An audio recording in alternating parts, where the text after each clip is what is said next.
बिस्मिल्लाहिर्रहमानिर्रहीम। अस्सलाम वालेकुम नाज़रीन, मैं हूँ हाफिज़ मोहम्मद यकूब और आपको खुशामदीद कहता हूँ अपने यूट्यूब चैनल पे। सबसे पहले दुरूद पाक अल्लाहुम्मा सल्लि व सल्लिम अला मुहम्मद व आलि मुहम्मद व बारिक वसल्लिम।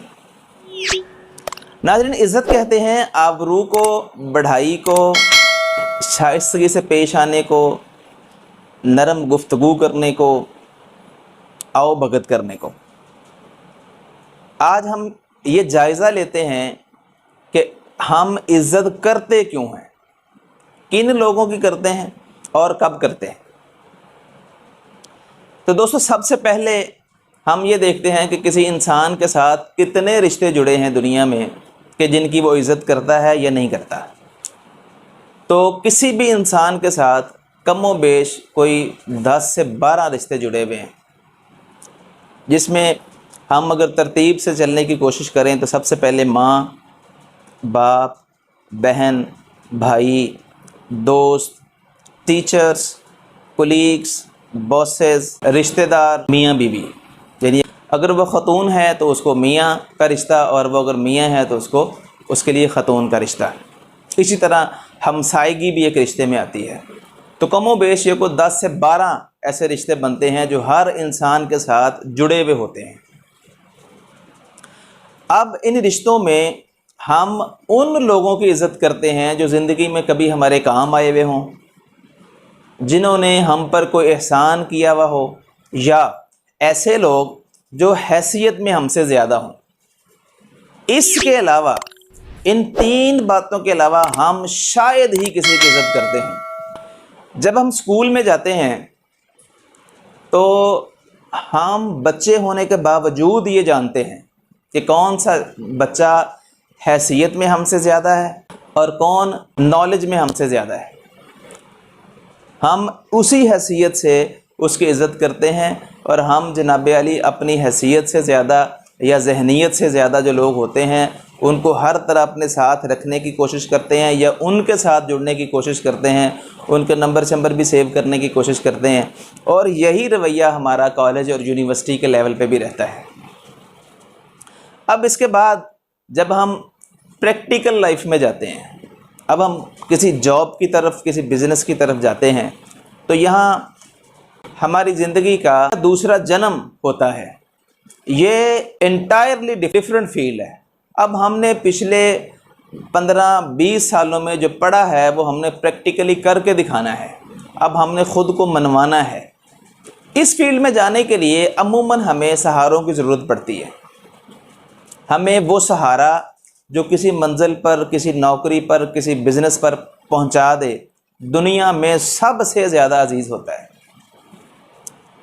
हम दिलो जान से उसकी इज़्ज़त करते हैं, और जब हम किसी मंजिल पे पहुंच जाएं और उसको कभी हमारी ज़रूरत पड़ जाए तो आप यकीन करें दुनिया जहान के तमाम ताल्लुकात हम लड़ा देते हैं कि हमने उसका काम करना है, कि वो मेरा मोहसिन है, उसने मुझ पर एहसान किया था, अब मैं उसका काम करना है।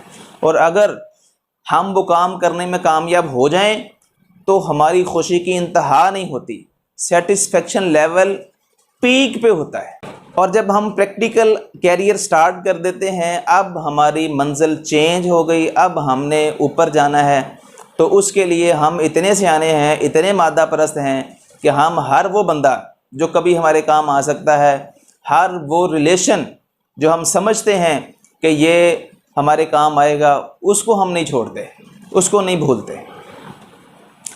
ये मादा परस्ती के मुहर्रकात हैं जो हम किसी की इज़्ज़त करते हैं। अब 1 मिनट के लिए, 1 लम्हे के लिए हम रुक के इस पूरी गुफ्तगू का जायज़ा लेते हैं। इस पूरी गुफ्तगू में हमने ये देखा कि हम 3 तरह लोगों की इज़्ज़त करते हैं। सबसे पहले जो हमारे काम आए या आ सकता हो, नंबर 2 जो हमारा मोहसिन हो, और नंबर 3 जो हमारा सोर्स हो, जो हमारा सिफारशी हो। अब हम ये देखते हैं कि हमारे वालिदैन यानी माँ और बाप इनमें से किसी कैटेगरी में आते हैं। आज हम वो कैटेगरी देखने की कोशिश करते हैं। हम आज वालिदैन को इसी मादा परस्ती पे तोलने की कोशिश करते हैं। आज हम किसी तरह का कोई मजहबी रेफरेंस इस्तेमाल नहीं करेंगे। तो जनाबे वाला, हमारी इब्तदा माँ के पेट में अंधेरों से होती है, वहाँ हम मुख्तलिफ़ शक्लों से होते हुए आखिरकार दुनिया में तशरीफ़ लेके आते हैं। इस पहले अमल में जहाँ से आपकी इब्तिदा हुई, इस पहले अमल में जो आपने ज़्यादती की, जो आपने जुल्म किया, वो ये था कि आपने एक ख़ूबसूरत स्लिम स्मार्ट ख़ातून की शक्ल बदल दी, उसकी जिस्मानी हैयत बदल दी। लेकिन उसका बड़ापन ये था कि वो जिस्मानी हैयत को ऐब या बुराई समझने की बजाय सादतमंदी समझने लगी, उस पर फ़ख्र करने लगी। आप ज़रा तसव्वुर करें ना, ये जो नौजवान ये इस वक्त हमें सुन रहे हैं, ख़वातीनों हज़रात में से, आप ज़रा तसव्वुर करें ना, किसी की खातिर आप अपनी शक्ल बदलने की, अगर कोई आपसे कहे कि आप अपने बाल थोड़े से कटवा दें, आप ऐसे कपड़े ऐसे पहन लें, तो हम ये सिर्फ़ कपड़े पहनना और बाल कटवाना हम जो है ना बर्दाश्त नहीं कर सकते अपनी मर्ज़ी के ख़िलाफ़। तो आपने क्या किया है कि आपने एक ख़ातून की शक्ल हैयत ही बदल दी। फिर तकरीबन 9 माह आपने उसे शदीद अज़ियत में रखा।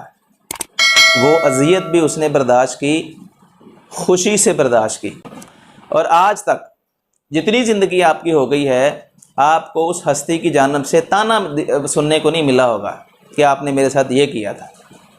आपको कभी ये बात सुनने को नहीं मिली कि जनाब आपकी वजह से मेरा ऑपरेशन हो गया, और इस 9 महीने के दौरान माँ की अज़ियतें अलहदा और जो आपके बाप ने आपकी खुराकें पूरी की मेडिकली और फिज़िकली आपके मामलात बेहतर रखने के लिए, वो भी आपको आज तक सुनने को नहीं मिले होंगे।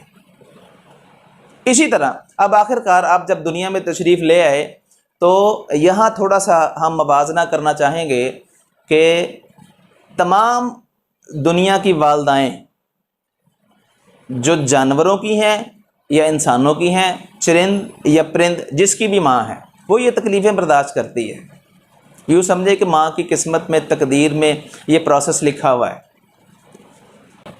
लेकिन अब जो जानवर की माँ है ना, उसकी तकलीफ़ यहाँ ख़त्म हो गई है बर्थ के बाद। अब उसका बच्चा फ़ौरी अगले ही लम्हे चलने के लिए तैयार है। लेकिन जनाब आप अभी 2 साल मज़ीद चलने के लिए तैयार नहीं हैं, और आप सवार हैं माँ के सर पे। 2 साल मज़ीद आपको परवरिश करना है, आपका ख़्याल करना है कि आपने क्या खाना है, क्या पीना है, आपको सर्दी लग रही है, आपको गर्मी लग रही है, आप गीले हैं, आप सूखे हैं, ये सारी चीज़ों का ख्याल करना है। और आहिस्ता आहिस्ता 2 साल के बाद माँ जो है ना वो आज़ाद होना शुरू होती है, और ये सिलसिला कहीं 5 साल के बाद जाकर रुकता है।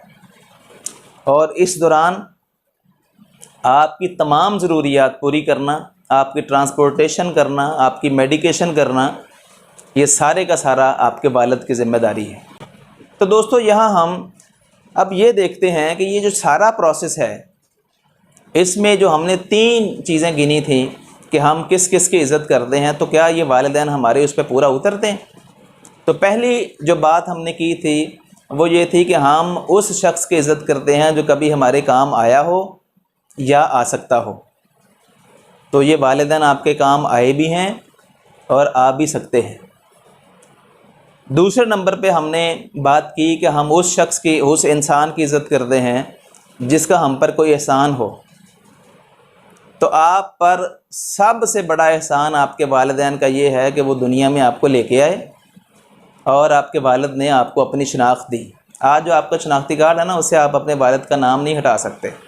अगर हटा सकते हैं तो फिर बताएं पाकिस्तान में आपकी क्या शनाख्त होगी, दुनिया में आपकी क्या शनाख्त होगी। तीसरे नंबर पर हमने जो बात की थी वो ये थी, कोई सिफारशी हो, यानी आपके किसी काम आ सकता हो, तो यकीनन आपके वालिदैन पहले भी आपके काम आए हैं और प्रैक्टिकल लाइफ में भी आपके काम आ सकते हैं। तो आज हमने पूरी कोशिश की कि हम किसी भी मजहबी रेफरेंस के बगैर ये बात को साबित कर सकें कि वालिदैन की इज़्ज़त हमारा मजहबी फ़रीज़ा नहीं है, ये हमारा अखलाक़ी और समाजी और माशरती फ़रीज़ा भी है। ऐसे लोग जो वालिदैन की इज़्ज़त सिर्फ़ इसलिए करते हैं, दिल में कुड़ते हैं कि मज़हब ने हमारे पैरों में बेड़ियाँ डाली हुई हैं, मजबूरी है इनकी इज़्ज़त करना, वरना दुनिया जहान में ज़लील व ख़ार हो जाएंगे, तो जनाब वाला आपका ये ख्याल गलत है। आप जिस मादियत परस्ती के दौर में रहते हैं ना, उस दौर के तौर अतवार के मुताबिक भी आप पर इज़्ज़त करना फ़र्ज़ है। और ऐसे लोग जो इन सारी बातों को समझते ही कुछ नहीं है, जो वालिदैन को समझते ही कुछ नहीं है, तो उनके लिए भी ये सारी बातें काबिल गौर हैं। ज़रा ये गौर करें ना, ये तकलीफ़ों को और ये सारे मामलात को अपने सामने अपनी मेमोरी में ज़रा रिकॉल करें इसको, और सिर्फ ज़रा सा ये देखें कि आप जो ज़िंदगी में काम कर रहे हैं, अगर आपको कहीं कोई डिनाइल करे, आपको कहीं कोई इग्नोर करे, तो आपके साथ क्या बने। तो दोस्तों, ये थी आज की वीडियो। मिलते हैं किसी नई वीडियो में। वस्सलाम, अल्लाह हाफ़िज़।